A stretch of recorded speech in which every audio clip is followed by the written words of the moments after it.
final match of the day is getting underway here at the European Grandmasters. That's Admirable, and I'm joined by Gallon, and we just saw Fino maintain his undefeated streak. And so now Viper versus Kolento. Gallon, you've been talking to me a little bit about some of the words that Viper has had about this matchup. He did not say it is a free win. He says it's very easy. He thinks that if he draws Myras in his top 15 cards, there is no way for Kolento to win. Whew! Those are some strong words. That is very strong words, because we're going to look at this deck list real quick, and Fino just said this was unplayable. If Fino says it, you have to take some of that to heart. I think Fino has a good understanding of Hearthstone. However, we've also seen Pogoro do pretty well so far this weekend. It has, and honestly, I've been quite impressed with the deck. You know, one of the coolest things about this is Poker Hopper being buffed in the recent Rise of the Mechs patch from 2 mana to 1 mana means that Witchwood Piper fetches this card, guaranteed. You get to run Lab Recruiter, you get to run Novice Engineer, and they don't muddle your draw when you need to have that crucial card in the 1-card slot. And I think it's cool. The thing that's standing out to me as very weird is the Serrated Tooths that are in the secondary and tertiary deck, and I think this is quite smart considering that with Poker Hopper, one of the biggest things that you're going to have as a detriment is tempo. I think that people were trying to make a way for Pogo Hoppers to have Rush. They tried Magic Carpet. It was just too slow. Serrated Tooth? It's quick enough. It's so weird. That is so cool. That's one of the things about Specialists. You're going to see weird cards show up, and they're going to be good. They serve a specific purpose. Yep. And you don't want them there in the main, but you want to have them available to you. Kolento, meanwhile, he's going with Bomb Warrior in this one. And I do agree with Viper that this is a rough matchup. However, Bomb Warrior can do some pretty aggressive things and absolutely obliterate opponents if it gets the right draws. As weird as it sounds, I think that Bomb Warrior is the aggro deck in this matchup. I also want to point out something really funny in tertiary deck. He has Dragon Roar. I'm not sure if it's good. I don't think we'll see it in this matchup, but it's funny. It seems like quite quality in the Warrior matchup. You know, Kolento, I think, is very confident playing a slower-paced game and going, you know, tit for tat across the board, and then relying on having the last threat. I mean, that, to me, is how Kolento has remained dominant in his time competing. Here in Grandmasters, you know, he has seemed to have closely met his match anyway. He sits at a 4-2 record right now. And so I think he's still getting the better of people in a lot of these instances. But I'm always interested to watch Kolento play a deck that I often play because his style contrasts so much with what I tend to do in the matchup. He thinks about Hearthstone in a very different light compared to most people, I would say. And it's so interesting and so unspectacularly powerful when he starts to do things. You look up and you're like, his opponent just can't kill him. There's a Twitter that's dedicated to good plays by Kolento. There's a lot of clips. You just scroll and scroll and scroll and scroll, and there's just so many of them. He's just good. He is great. And oftentimes, it's so hard for me to anticipate what Kolento's going to do other than kill stuff. He really likes he likes neutralizing his opponent's plays. But once I see what Kolento does, after a couple sequences of that, I would usually go, yeah, that's good. I find this really funny. There actually is an answer to Pogo Hopper turn 1, and that is Warpath. Would Kolento Warpath this? I think he would, actually. I think you would. It's just really funny to me. It makes me question. I think it is right. There's only one card that punishes you there. Yeah, and your opponent has to make that. Well, there's Weapons Project as well. Okay, so there's more than one card. Yeah. My apologies. Something to look at for Weapons Project is that there are no weapons in the main deck for Viper. So Weapons Project is servicing strictly as either the armor to enable Shield Slam or the 2/3 weapon to fight for board. In this instance, Viper wants to play turn 1 Pogo Hopper. A, because there's a second one in the deck. He's free to expend the first one. B, he really wants to land this Lab Recruiter and have coin for later on to have bigger turns. You know, it's interesting you mentioned that there are no weapons in Viper's deck. I think that Waggle Pick is like an actual consideration for this style of deck, but you just aren't running the burst game plan alongside of it. Yeah. So Waggle Pick is a card that forces you to go face, pretty much. That's not a bad game plan if your deck is built around it, but Viper is more about just maintaining board, getting a huge swing turn, and then killing your opponent in 1 turn with minions. Yeah. So burst is not something that you really need. I hope you like my invention. I do. Now I'm interested. Now this is a weird shadow. I want to Shadow Step all of them. I wish I had. They're also good. I wish I had Zentimo Shadow Step right now. So one thing that I would say is I don't really want to Shadow Step the Lab Recruiter because I want to kill the 3/3. I think that we are the defensive deck. So many options. I think it is important to realize that and just kill his 3/3s. So Kill his stuff. So how does timing with Shadow Step work? What's your ideal situation with cards like this? I think that it's always hand dependent, right? Shadow Step is a card that frees up your mana to do powerful stuff a turn earlier than you're supposed to. Stuff like Prep Vanish is a card where you want to Shadow Step your Pogo Hopper and hold it.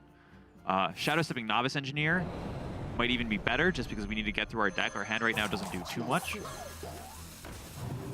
Playing the Pogo. Viper's considering not trading, perhaps because Kolento is being set on the back foot, and maybe he needs to trade. If he's going Shadow Step on his Pogo Hopper right this turn, I think trading gets worse, I would say. Kolento gets to... I feel the opposite, actually. Yeah? Yeah, I feel like if this 3/3 sticks, you threaten to have it bounce later on. And so you want to eliminate Kolento's possibility to check it. What I would say is that you're pretty confident that Kolento has an answer to both 3/3s in hand. You'll have a Militia Commander, right? Either that or Ziliax. So, and I mean, there's also the chance to use a Wrench Caliber. That is good. Oh, that draw. Now we're looking at Prep to just instantly win the game. It's starting to get really close, and the Pogo Hoppers are going to start getting out of control. The next one is a 5/5. The next one after that, it's a 7/7. Here's this. What happens if we go Pogo Hopper this turn, Dagger, into Witchwood Piper the following turn? We make a 5/5 instead of a 3/3. It cannot be cleared by the Wrench Caliber. That's interesting. See, this is what I mean by the Pogo Hopper deck is quite weird, is that you don't always do things in the order that you would expect to do them in. Like sometimes your mana expenditure, it comes in lumps instead of coming just all at once in a curve. And so it causes you to make plays just like that, and I think that's really smart. I think that Pogo Hopper as a card is just, what's the word for it? Unconventional in terms of how Hearthstone works. Yeah. A 1-mana card that's just better than a 4-mana card in terms of tempo. You know, he's also taking into consideration everything that Kolento can do. You know, if he goes Witchwood Piper, Dynamatic blows him out of the water, kind of, I would say. You have a 3/3, a 1/1, and a 1/1. Very true. And this is not something that you're very happy with. Yeah, this. exactly. Now you get a 7/7. That's big. And he's drawn one of the Pogo Hoppers from Lab Recruiters for the second one, so there's one Pogo Hopper left after this. And he's going to play it now and look towards a Shadow Step. I'm sorry, look towards the Vanish next turn, I'd say. Does he have 1 or 2? He shuffled 3 into the deck. He drew 1 right immediately And afterwards. he Shadow Stepped it, so he should have 2 in his deck. Didn't he open with both, though? No, I don't think so. He Shadow Stepped the first one. When he Shadow Stepped, he had 1 in his hand already, and he had shuffled 3. Oh, you might be right. Yeah. He does have 2. Yeah, I mean, you can just do it based off of how big the Pogo Hopper is. He's played 3 Pogo Hoppers this game. He's played a Shadow Step, which means he's played 2 Pogo Hoppers this game. Gallon good. 2 left. I need to mark this, and I also need to mark bombs. 2 bombs in the deck. This is why I hold this pen the whole time.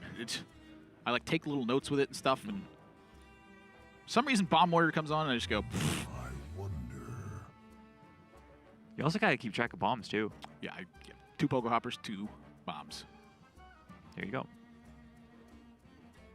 I actually got a new spot yesterday where I did not remember how many bombs were in RDU's deck. Yeah, and it changes the entire play. Welcome to casting. It was the difference between Yarla winning by 2 health or instantly dying.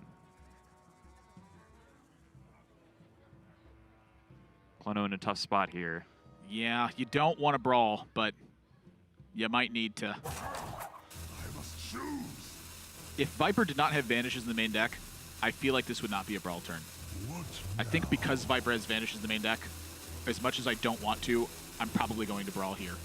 Now, you could Warpath 3 times, and then if Viper vanishes, he's only getting back a Pogo Hopper. Yeah, you've turned the Vanish into solely a Pogo Hopper. You could even do this just for more tempo. I think this that is interesting. I mean, that's just more tempo. This also gives you the bombs as brawl fodder as well. It lets you attach them to Ziliax to get extra health on it. Ooh, that is a big draw. But how do you answer a 7/6 Pogo Hopper? You need Shield Block, Shield Slam. Dr. Boom Mad Genius does not do it. I feel like right now Ziliax is doing a job of at least buying time. But even if you put... Okay, let's say you put... Oh. Okay, so there's 1 Pogo Hopper left in the deck.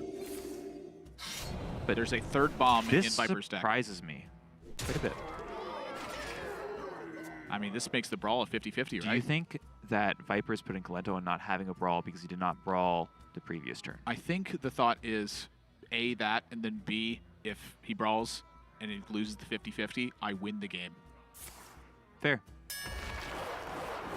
And But I it's think that's weird that Viper is putting himself kind of on a 50-50. To me, though, oh my goodness. To me, though, that speaks to Kolento in that regard, where that's exactly the play he was trying to set up. Let's get Yes. Viper to expend more pressure and then brawl and have a chance to actually win the game. I agree. There's no way he wasn't considering that. I think that Viper has this almost locked out.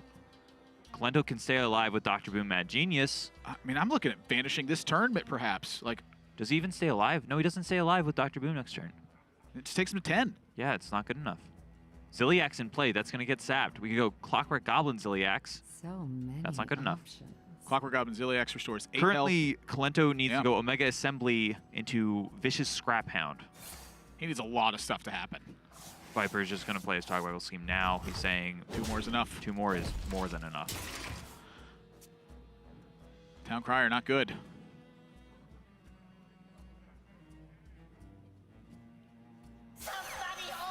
We are going to game 2. 8 to 10, sap, and deal 10. Wow. Excuse me, up to 8. It would have been the same. It Yeah. would have been the same. My goodness. Pogo Hoppers. Turn 1 Pogo Hopper. Viper didn't even draw the card he says wins the matchup completely. Myra's Unstable Element. And he still took it with ease. My goodness. And I don't necessarily think it gets better for Kolento after secondary and tertiary decks. Kolento does not really have a way to answer back with his secondary tertiary, as they're aimed at Mage and they're aimed at the mirror match. And for Viper, he has the option to move into Geppetto Joybuzz with Acidic Swamp Ooze. You shut down Bomb Pressure from Wrench Caliber, and you have Geppetto that can draw extra cards in this. I mean, this feels like it's specifically meant for Warrior-esque matchups. I think this is pretty much Viper's optimal cue into what Kolento brought this week. I think that in terms of this week alone, Viper brought a strong choice. I mean, my goodness, this deck, I mean, he made it look easy in that game. I mean, Granted, I think Kolento put himself in a potentially winning spot with the way that he played the Explodinator into Brawl. He wanted to get Viper to commit more resources and then have that opening, which that's tough to do, expending that much life for that chance to win. But I think that was his only shot that game. I mean, we've seen weird rogue decks just beating up warriors for a long time now. Odd Warrior used to crumble to Quest Rogue.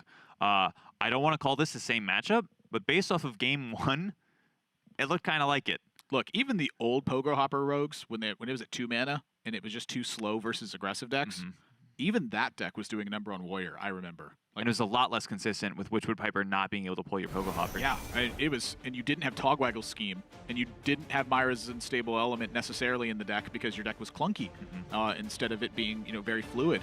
And you take a look at Viper swapping over to the tertiary deck, 2 Vanishes, 2 Saps, Novice Engineer out of the deck. We're putting in a Serrated Tooth to rush those Pogo Hoppers in key situations, 2 Acidic Swamp Ooze, a Shiv, and a Geppetto Joybuzz.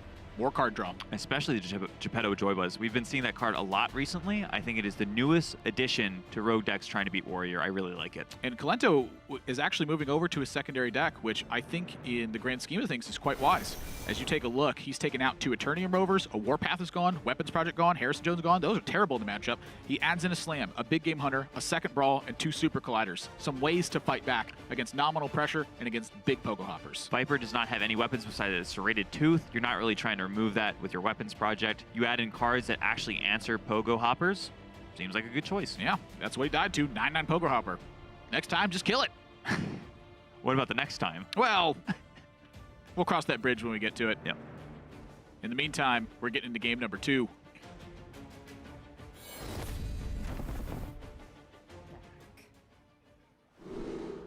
Whoa. I'm a big fan of all of these cards. Man, this deck is so hard to play. I think that they work very nicely together. Witchwood Piper can be Shadow Stepped, can fit you both of your Pogo Hoppers. You have both Pogo Hoppers with your Barista Lynchant. Now, what Viper has to consider is just not dying to outright aggression. If Kolento mulligans for an aggressive start, this is a hand that could lose. If Kolento does not have the aggressive start, I would consider this the best hand, but maybe he wants to play a little bit more conservatively. That's what he decides on. I don't blame him. I think Lab Recruiter is actually a little bit more key to this deck than I initially gave it credit for. I feel so much more comfortable when I can play Lab Recruiter on a Pogo Hopper than when I have to just play Pogo Hopper and hope that it lives. I just gotta say, drawing Evil Miscreant with this deck feels so nice versus Control Warrior. So here's the difference. is Evil Miscreant is a card that's really good at keeping you alive. Control Warrior, if you're playing an aggressive deck, right, and Bomb Warrior removes your stuff very efficiently, Evil Miscreant gets worse because you're actively trying to kill them. But when you're playing the defensive deck and Bomb Warrior has to kill you, Evil Miscreant is quite good at just being a reactive tool in that matchup. It's because the warrior cards are a bit slow and clunky, and you have time to use the lackeys in an efficient way. Exactly. You're not using them just for direct damage, which is something that the warrior can often beat. You're just using it to stay alive. Honestly, this hand from Viper is just amazing. It's really good. It's really good. He's actually considering just going Pogo Hopper here. Well, this is also just Viper in a nutshell. I think he's taking this time to think about his next turn. Yeah, I'd imagine it's more about that rather than playing a 1-1 here. To me, if he's decided to play Pogo Hopper, it's already been decided. He's going, what am I going to do on turn 3? Like, what cards do I combo with prep? Do I just use the prep? Do I ever prep a 4/4 Edwin? Do I, et cetera, et cetera, et cetera? Yep. I mean, Viper is very keen at finding quality turns. And that, honestly, to me, has been one of the biggest struggles of Viper, is when he has so many decisions, a random outcome drastically changes things, and he has to go to the rope. Like, that's, to me, has been the only spots of Viper that I ever criticize. Yep. It's not at all that he doesn't know what to do. He's trying to figure out everything that he can do. To him, the play's not good enough. He wants to find the best play every single time, and he's not happy until he believes he's done that. And so random outcomes, I think that's honestly one of the biggest things I've seen from Viper having tough turns with. I agree. That it often doesn't even cost him a game, I'd say. He makes a play that's good enough, and it's like, this wasn't the best turn I could have done, but I have so much stuff that I'm probably winning anyway. This is a bit weird to me. I feel like I would prep Evil Miscreant here. I've seen my opponent play an Omega Assembly turn 1. They're going turn 2, a 1/5. They're going to try to kill me. I think that a 1/4 in play right now is something that I'd want.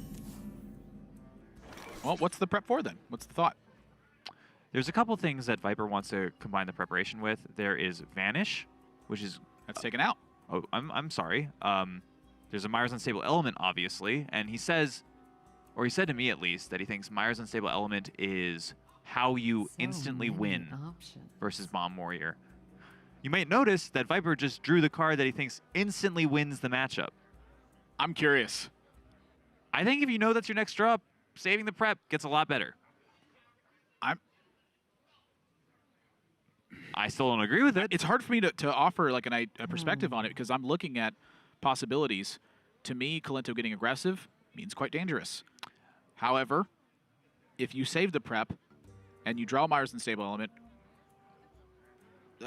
it's so hard for me to picture a spot where Viper is not happy with this situation. Just a few points of damage. Yep. I had Ziliax already.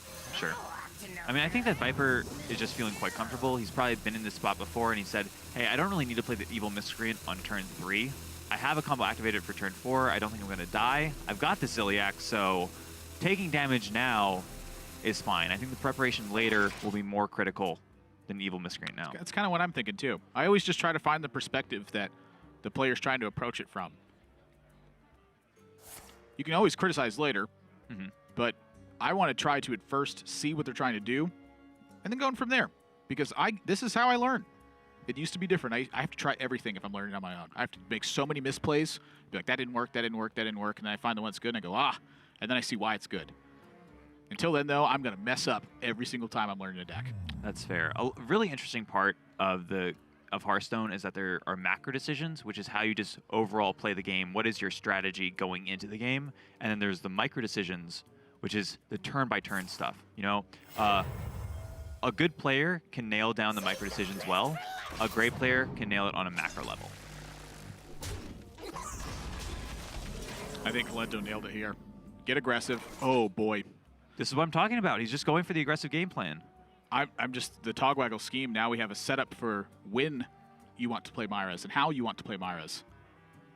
He's going to be under heat, but I think the Ziliax is one of the reasons that he felt comfortable holding on to the Miscreant for a turn. It makes a lot of sense. You might see that Kolento is ahead on board, but all of that is going to go away when Viper lands Ziliax. Remember, Ziliax is not a 3-2 in this matchup. It can be magnetized to a 9-9 or 11-11 Pogo Hopper. Well, that's a good reason to save. Oh, no. Edwin Van Cleef does it again. He's probably gonna, yeah, this is a really smart play by him. He's using his Goblin Lackey to just stave off the damage. He doesn't even need to be in the position of having to use his LAX. Swing turns. Yep. That, to me, is what every deck is trying to create, whether it's early, middle, or late in the game. A big swing turn is what gets you ahead. Edwin is very good at doing that. This makes sense from Kolento. It's really his only play. He wants to be aggressive on board, and he wants to preserve his board presence as well. Militia Commander better saved for later on. But that means Viper is running approaching. away. He's approaching that home free point. I think he's past it, man. Look at the hand Viper has right now. Okay?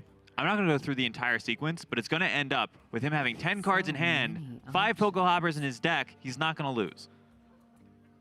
Yeah, it's really tough. Not for Viper. That I meant to lose. Yeah. It's his hand is really good in the matchup. Yes, absolutely. He's got a safe life total. He's eyeing the scheme.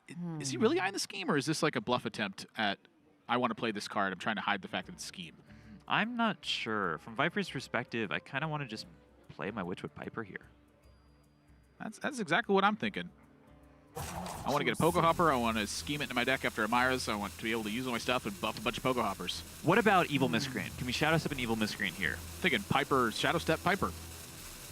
Oh, Pogo Hopper's gone. One of the Pogo Hoppers is gone. Yes, exactly. So if you're going to Shadow Step the Piper, it means you want to save it for later on. I don't buy that. Shadow Step the Piper, or Shadow Step the Hopper. Sure. We could also Shadow Step the Evil Miscreant is what I'm saying. That gives us just stuff to do until we approach that stage of the game where we automatically win, I would say. So I guess my next question for Viper is how many Pogo Hoppers do you need to shuffle in until you're absolutely comfortable? Not that many. Pick a number. 1. Ooh, close. I was thinking 3. What if I had said 3 there? I probably would have been baffled, I guess. That's not a very high number. Yeah, I wanted I wasn't going to say like 25. Yeah, well, I wasn't talking about the number of Pogo Hoppers when I said pick a number. I was just thinking of a number. Ah, okay. Yeah, so I could have picked like 17,549,326,000. Oh, that was my second guess. Okay. Well, that's pretty impressive. Yeah. I think it's 1 and then that number. Kolento's doing an okay job fighting in terms of just minion for minion, but the game plan is just so in Viper's favor. Okay is not going to get you there.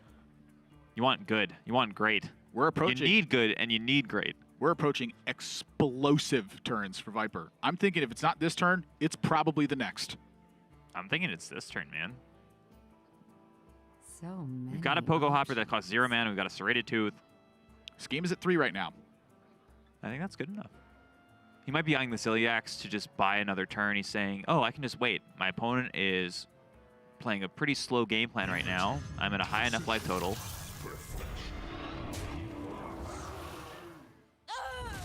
This is a little bit strange to me. This is an interesting use of Ziliax. This tells me that Viper fully intends to pressure Kolento out of the game from here. I think he thinks this is the turning point.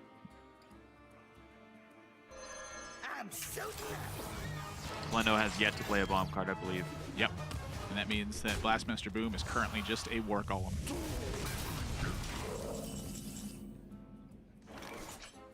It's got to be now. We can do everything. Do you play the use? Is a card in your deck better than a 3-2 in hand, or a 3-2 in play? It blows up a weapon. And a random I mean, your card. deck's about to get very thin, is the thing. I think it is. I could be wrong. Blowing up the weapon does sound kind of important. Here we go. Lynchin picked up, too. I think that is super important to making sure that Viper can absolutely dominate this position now.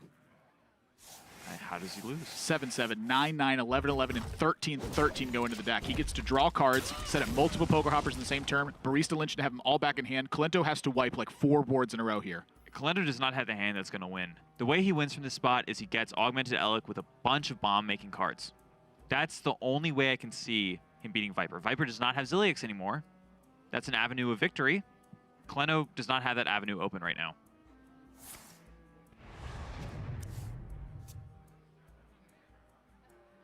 Poker Hopper's a mech, by the way. Dynamac's good. Not good enough. It's honestly pretty bad here. Viper's hand is so good for this situation. Well, this is what he was saying. He was saying if he drew Myras, he wins. Then. He didn't even need a Zilliax. Zilliax Just played it as a just 3. bought, yeah. Yeah. Just it was like an Argent commander almost. I mean, we see why. Yeah, he's about to just make too much stuff. Light the fuses. Kolento can answer the next couple of boards that Viper plays, but only a couple. I'll be curious to see how Viper navigates this because, honestly, he could do about whatever he wants. I'm thinking Novice Engineer, Pogo Pogo, Barista Lynchin. There's a lot of plays, and they're all good. So many options. Shiv works as well. I'm not... So, Ah, one thing you actually Viper would could want be a Shiv. considering... One thing Viper could be considering right now is there a way to keep his hand full for the rest of the game? Oh, and keep pressure going. Because if we go Pogo Hop or Barista Lynchin this many turn, options. we're going to be at 10 cards in hand. Oh, wow. Yeah. So he actually gets to play around the bomb scenario, too. But this might not be the turn to do it. Remember that we have Pogo Hoppers in our deck. Those are very good. We want them. Choose soon. Honestly, maybe what he's seeing Yeah. is... Ah, you get 3 from the Lynchin here. This is way too good. Because you want to draw the next Pogo Hopper, too. So yeah, you wouldn't do it this turn. You would just be accounting for it in future, which is what the Miscreant's for. Makes a lot of sense.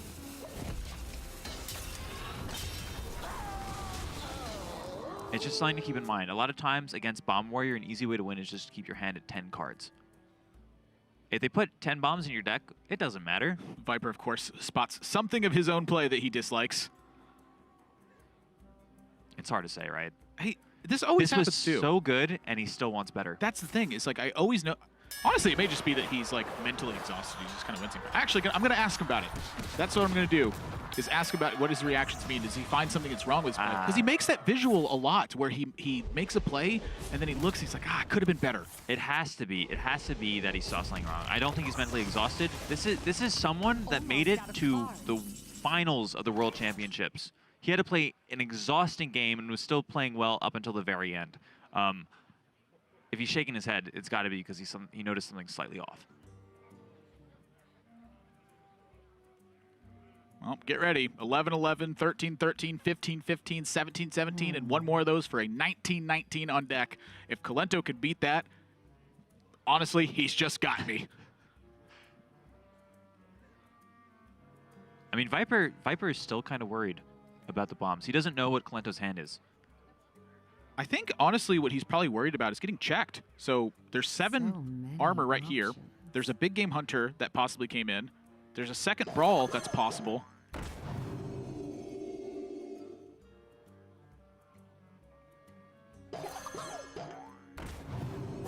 Choose soon. That looks like enough to me. You think a 13-13 is good? Yeah, let's go one more. All right. So now, I'm thinking Kolento needs to win a brawl.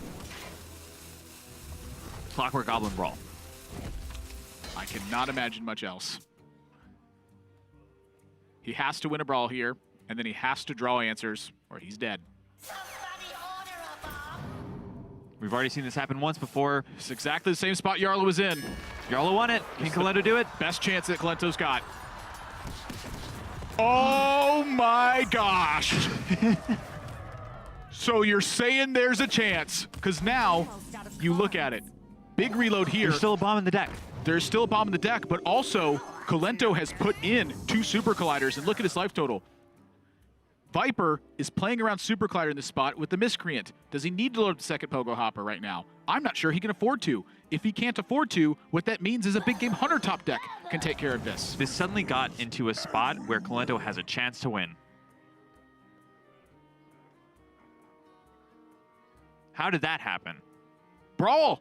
It's a heck of a card. It's a heck of a card. And once again, setting up the brawls. Letting your opponent extend, and then moving in. There's no more brawls left, though. So Viper's free to go in. This is wide enough to protect against Super Collider. Plays the other one.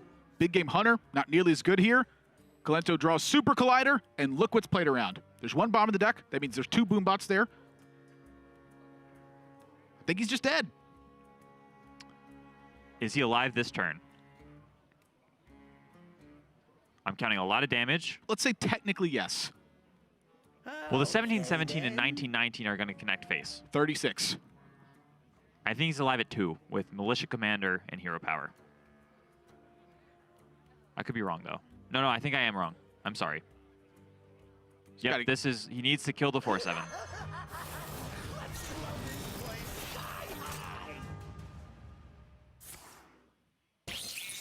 Sequencing here is paramount to maximize.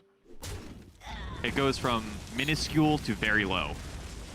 And now he has to hit the 4-7 for 4. Yep. Doesn't connect. That's it. That's 40 damage. Viper takes it. 2-0. Drawing Myras. I give up. Self-destruct! 40 damage from Pogo Hoppers represented. Those are 1-mana cards. 1 mana 19-19. That's all right. Nah, it's unplayable. I'm Fino. It's unplayable. Yep. I mean, he's 7-0. True story. But I don't think Pogo Hopper's unplayable. This is like one of the first iterations, too. Like, we're talking, this is week number 1 of Rise of the Mechs happening. Viper brought Vanishes. The other lists that were in Europe did not bring Vanish. They were in the secondary or tertiary deck. He includes in the main, where he sides them out instead. And he comes correct here. 40 damage. I mean, I have to commend Kolento for having ways to win that game, though. He forced Viper to have pressure to separate the Super Collider because he had the life to expend on a hit. And then also he gave himself a spot where Viper had to commit pressure in that situation because the Big Game Hunter could have checked it. And so if he wants to play around everything, he has to go wide on board. He has to have those 2 Pogo Hoppers. Viper was actually out of gas at that point. He had nothing left that he really could have done. He had a 4-mana 3/3. That was it. But going back to your point, yeah, the fact that it's so promising of a deck, even though it is unrefined, it is pretty much week 1 of Pogo Hopper being an actual deck in the metagame. That speaks volumes of how good it can possibly be. I totally agree with you. And Viper's ready for an interview with us. Viper, can you hear us? Yeah, I can hear you guys. I certainly can. I'm going to ask you a question that's unrelated to the game, first and foremost. A lot of times when I'm watching you have a tough turn, you'll make a face where you wince and you kind of rub your eyes in your hand. When you make that kind of face, is that because you found something in your play that you were unhappy with in that particular spot? Usually, yes. Usually when I'm like, I go like this, I'm like, okay, well, guess you're tired, guess something happened, I don't know. And I think last game, there was one mispositioning against Super Collider, and I just realized, oh damn, he probably went to the second deck, and he probably placed it now, oh my god. So, that is just... As long as my opponent cannot see me, I don't know. I don't rig. Well, that is exactly what happened. He went to the secondary deck in that one, and he actually drew Super Collider. So I think at the end, you having a wide board set was good. Talk to me about Pogo Hopper Rogue. Obviously, this is a new addition because of the Rise of the Mechs patch. You opted to go with Vanishes, while the other players did not go with Vanishes in the main deck. Talk to me about the process of putting this deck together.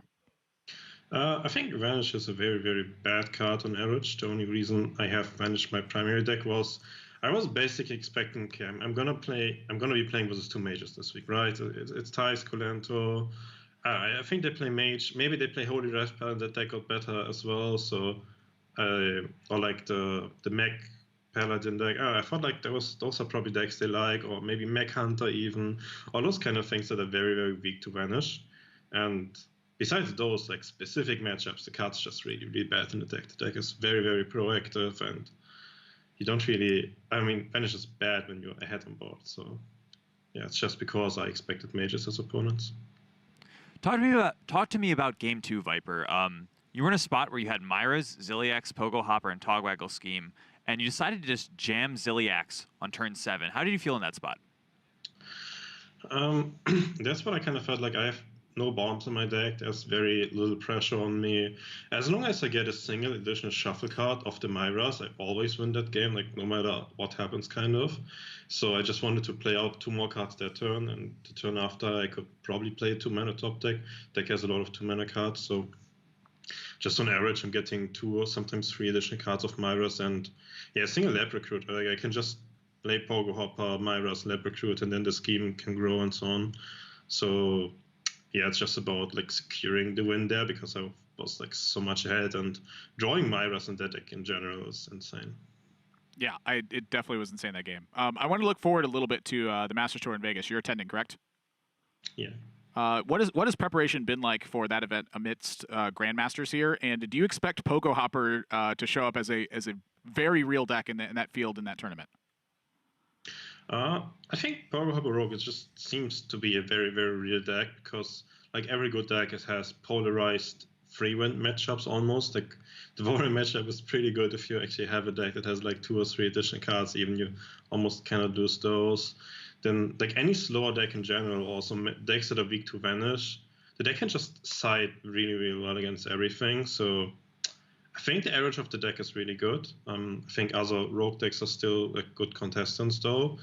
So we're probably gonna see maybe if Pogo Hopper is on the rise this week's jam, people are gonna bring some aggro, counter, whatever things. Like I think it's kind of gonna be up to what the next few days look like and what expectations of everyone are going to be. All right. Well, Viper, thank you very much for your time, and congratulations on your win. This is an important one to start setting yourself on the track to that top 3. So I look forward to seeing you play tomorrow at the Masters Tour in Vegas. Thanks. What I love about Viper is that he can explain things so cleanly, and the very German aspect about him where he can quickly dismiss what is not good and quickly tell you what is good and tell you why he brought a choice that looks otherwise pretty suspect with the Vanish. The Vanish was clearly directed at what he anticipated his 2 opponents this week bringing. I think he's also very well spoken. He can clearly articulate his thoughts about the game. I think that's an important skill to have when you're playing Hearthstone. If you can understand and explain your plays, it will just help you in the long run. It's also an important skill to have, say, if you're casting. Yeah, I think so. Yeah. Pretty good stuff. That's 5 matches in the books, which means that Europe is done, which means that we're headed over to Americas next. So we're going to go to a break, and when we come back, it's the post, where we're bringing on TJ and Frodan, and then from there, we're shipping it off to Americas. So stay tuned. We got the post into Americas coming up right after this.